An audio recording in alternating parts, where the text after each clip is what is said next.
cannot prove with absolute certainty that other minds exist, right?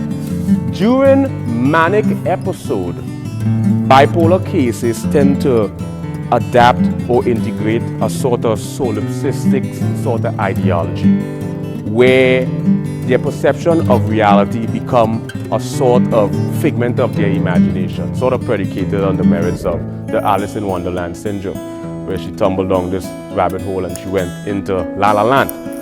But their philosophical ideology is not so much solipsistic, because solipsistic is this somewhat an unfinished philosophy or a flawed philosophy, because it's a sort of selfish ideology where other minds don't exist.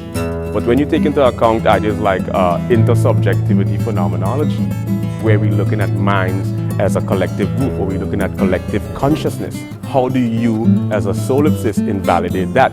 This is one of the paradoxes of solipsism and intersubjectivity phenomenology, where if only one mind exists, how do you validate intersubjectivity, collective consciousness? Now, whether collective consciousness is objective or subjective is a whole different subject.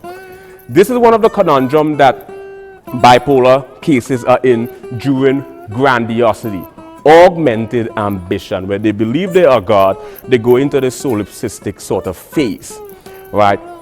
Then you have the existentialistic despair. Before we get into the existentialistic